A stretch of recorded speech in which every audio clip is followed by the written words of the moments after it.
नमस्कार दोस्तों, मेरा नाम कपिल सिक्का है। स्वागत है आपका study I Q education platform में। जैसा कि हमने पहले भी एक केस पढ़ा था, Kush Kalra versus Union of India and others. 8 सितंबर को सुप्रीम कोर्ट ऑफ इंडिया ने भारत सरकार की फटकार लगाते हुए ये कहा कि आप यहाँ पे वुमेन को इमीडिएट ग्राउंड्स पे एनडीए में एडमिशन का या परमानेंट कमीशन का जो अपॉर्चुनिटी है वो दीजिए। बबीता पुनिया केस में भी ये कहा गया था, इसी के रिएट्रेशन में इसी के एक पीआईएल फाइल की गई और फाइनली कोर्ट ने 8 सितंबर को ये लैंडमार्क जजमेंट दिया। अब कोर्ट ने ये पूछा पार्लियामेंट से या गवर्नमेंट से कि कितने समय में आप ये कर देंगे। अब मिनिस्ट्री ऑफ डिफेंस ने एक एफिडेविट फाइल किया और कहा कि हमें एटलीस्ट 1 साल का टाइम चाहिए। हम अगली बार जब सेशन होगा 2022 का जो जो फॉर्म्स आएँगे, एप्लीकेशंस आएँगी, वहाँ से वुमेन की परमानेंट कमीशन वाली जो एंट्री है या फिर वुमेन को एनडीए में अलाउ करेंगे। कोर्ट ने कहा नहीं, ऐसा नहीं होगा। कोर्ट ने कहा this is something which is very urgent and can not be delayed and turn down the centres plea. ठीक है, कोर्ट ने कहा कि बहुत नेसेसरी है। हम बात करते हैं जेंडर इक्वालिटी की, हम बात करते हैं ग्लास सीलिंग को ब्रेक करने की। ग्लास सीलिंग का मतलब ये होता है कि एक ऐसी सीलिंग जिससे वुमेन ऊपर देख तो सकती हैं बट उस ऊंचाइयों तक पहुंच नहीं सकती, क्योंकि कहीं ना कहीं जो पेट्रियार्कल माइंडसेट होता है वो वुमेन को रोकता है उस ग्लास सीलिंग को क्रॉस करने के लिए। तो कोर्ट ने नच किया कि जिस 65 साल हो गए हमें अभी तक, लगभग 65 से 70 साल का हमारा कॉन्स्टिट्यूशन है। आर्टिकल 14 में हम इक्वालिटी की बात करते हैं, 15 में इक्वालिटी की बात करते हैं, हम आर्टिकल 19 में freedom of trade and profession की बात करते हैं, लेकिन हम वुमेन को अलाउ नहीं कर रहे हैं कि वो एनडीए में जाए।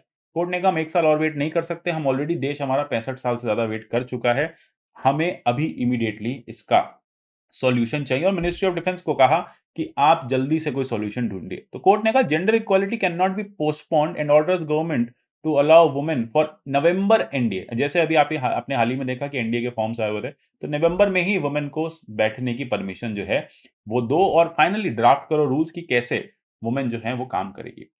कोर्ट ने एक बात और बोली कि भाई आर्म फोर्सेस तो इमरजेंसी को डील करने के लिए जानी जाती है ना, तो ये समझो ये इमरजेंट सिचुएशन है।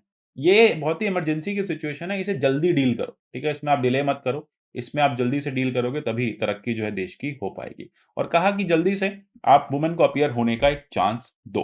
तो कोर्ट ने कहा arm forces deal with emergency, so I don't believe that arm forces response team will be not be able to handle this situation. ये जस्टिस कॉल ने ऐसा सजेस्ट किया और मिनिस्ट्री ऑफ डिफेंस को ऑर्डर दे दिया कि अब आपके पास बहुत कम समय बचा है, जल्दी से आके रूल्स बनाओ। अब let them take exam this year, we don't want to deny them any further. हो ठीक है, any further you can say opportunity of equality. Then उसके बाद आप कुछ सीट से स्टार्ट कर सकते हो, आप सारी सीट्स नहीं ला सकते, आप स्लोली ग्रेजुअली, ये कोर्ट का कहना था, ग्रेजुअल मैनर में आप इंडक्शन करो, लेकिन इसी साल से करो। इमरजेंसी वाला सिचुएशन हमने देख ही लिया है। और no jam today jam tomorrow, मतलब आप जल्दी जो अपना एक्सप्रेशन हमने जो एक प्रॉमिस हमने एक्सप्रेस किया है उसको फुलफिल करो, क्योंकि हम वो प्रॉमिस हमने आज फुलफिल नहीं किया तो कोई गारंटी नहीं आप अगले साल भी फुलफिल नहीं करोगे। अगर आप अभी कह रहे हो कि नहीं कर पाए, नेक्स्ट ईयर आप कोई और एफिडेविट लेके आ जाओगे, बोलोगे कि इसमें तो ये टेक्निकल इश्यूज हैं, वो टेक्निकल इश्यूज हैं, या इसको चैलेंज करने का टाइम मिल जाएगा और मैटर फिर से सब्जुडाइज हो जाएगा और ये एंट्री जो है, जो जो एक होप बन चुकी है वुमेन के लिए, वो रुक जाएगी। अब मिनिस्ट्री ऑफ डिफेंस का स्टैंड क्या है? वो कहते हैं देखो हमें कुछ इंफ्रास्ट्रक्चरल चेंजेस करने हैं, करिकुलम में चेंज करने हैं, हमें मई तक का टाइम दे दो। कोर्ट ने कहा बिल्कुल आपके पास कोई टाइम नहीं है। तो जानेंगे एग्जैक्टली इस वीडियो में कि क्या-क्या चीजें यहाँ पे मिनिस्ट्री ऑफ डिफेंस को करनी पड़ेंगी। स्टडी आईक्यू पे आप विभिन्न माध्यमों से हमसे जुड़ सकते हैं। इसके पीडीएफ आपको मेरे टेलीग्राम चैनल @कपिल लाइव से मिल जाएंगे। आप मुझे @कपिल सिक्का ट्विटर हैंडल पे भी फॉलो कर सकते हैं। कैसा मिनिस्ट्री का अब देखते हैं क्या-क्या प्लानिंग है मिनिस्ट्री की, कैसे मिनिस्ट्री जो है इंडक्शन करने जा रही है आर्मी, नेवी, एयरफोर्स में, कैसे एनडीए में अब आपको वुमेन जो है वो परचम लहराती दिखेंगी। एंट्रेंस एग्जाम में देखो एनडीए 2 साल में 2 बार लेता है, ये बात हम सब जानते हैं।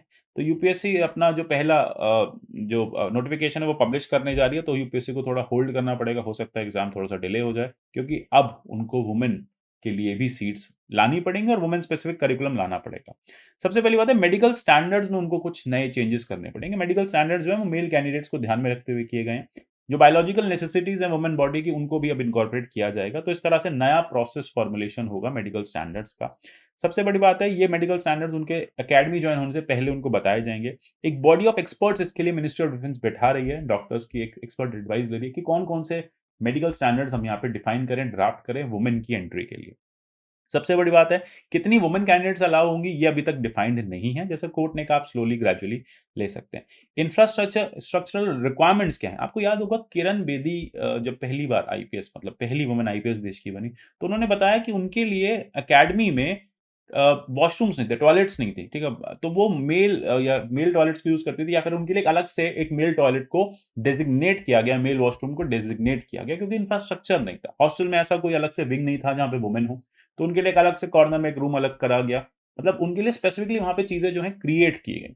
लेकिन एट लीस्ट ये है कि वहाँ से एक एंट्री जो है वुमेन को मिली और उसके बाद नो लुकिंग बैक वाला कॉन्सेप्ट रहा। तो यही हम एनडीए में मान के चल रहे हैं कि हाँ, शुरू में 1-2 साल मिनिस्ट्री ऑफ डिफेंस को भी इश्यूज हो सकते हैं, लेकिन अब देखो देश बहुत डेवलप हो गया है, इंफ्रास्ट्रक्चर की कमी नहीं है, पैसे की कमी नहीं है, तो अब बहुत जल्दी इन चीज़ों को किया जा सकता है।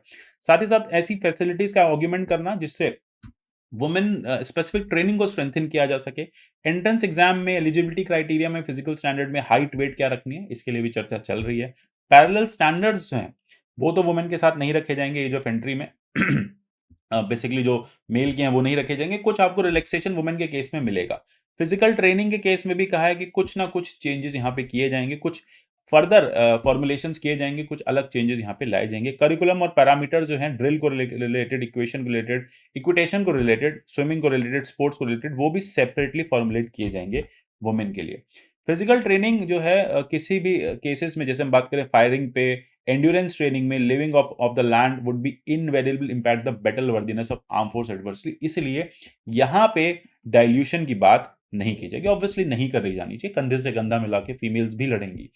फायरिंग है, एंड्योरेंस ट्रेनिंग है, फिटनेस ट्रेनिंग है, ये तो देखो सिमिलर रहेगी क्योंकि बैटलफील्ड में जाना है तो बैटलफील्ड में जाना है तो सेम एंड्योरेंस होना नेसेसरी है। तो इसके लिए तो हम कह रहे हैं कोई डाइल्यूशन होना भी नहीं चाहिए। Women also can equally become और they can also come at par with the men. तो उसमें कोई भी डाउट हमें नहीं रहना चाहिए। इसके अलावा आप देखेंगे कि अकोमोडेशन का जैसे मैंने आपको बताया किरण बेदी के एग्जांपल है, अकोमोडेशन के लिए थोड़े से चिंतित हैं, नए हॉस्टल्स बनाने हैं, सेपरेट विंग्स यहाँ पे डेवलप करने हैं, नंबर ऑफ केबिन्स जो है वुमेन के की नीड्स को जो कैटर कर सकें वो बढ़ाने हैं, ठीक है? तो इस तरह से मेकशिफ्ट हॉस्टल्स बनाने पड़ेंगे, कहीं ऐसे रेंटल बिल्डिंग्स लेनी पड़ेंगी जब तक पूरा हॉस्टल तैयार ना हो जाए।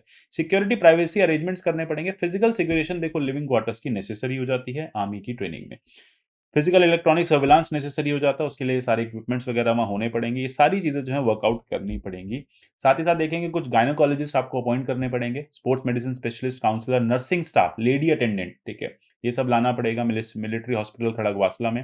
कैपेसिटी जो है फैमिली वार्ड्स की वो भी बढ़ानी पड़ेगी। अगर कोई फीमेल मैरिड है विद फैमिली है, तो वहाँ पे उनको वार्ड चाहिए, तो उसकी भी कैपेसिटी बढ़ानी पड़ेगी। साथ ही साथ देखेंगे कि वुमेन कैडेट्स के जो करिकुलम है उसको भी कन्वीन किया जाएगा जिससे कि एनडीए के जो या आर्मी के या मिलिट्री के हम कहें हमारी आर्म फोर्सेस की जो ऑब्जेक्टिव है वो भी डाइल्यूट ना हो और वुमेन भी इक्वली इक्वल फुटिंग्स पे सर्व कर पाए। तो यहाँ पे होलिस्टिक एंड फ्यूचर प्रपोजल जो है ट्रेनिंग का वो एनडीए डेवलप कर रही है। एनडीए ने अब यही बोला है कि ठीक है हमें आप थोड़ा समय तो हम जल्दी आपको वापस रिवर्ट बैक करके बताते हैं कि कैसे हम इंडक्शन करेंगे। तो ये सारी चीजें हैं जो एनडीए अभी या मिनिस्ट्री ऑफ डिफेंस अभी यहाँ पे लुक फॉरवर्ड कर रही है और बहुत जल्द इस तरह के चेंजेस आपको दिखेंगे और वुमेन आपको बहुत जल्द आर्मी में शोल्डर टू शोल्डर मतलब आर्म फोर्सेस में शोल्डर टू शोल्डर वुमेन के साथ काम करती है दिखेंगी।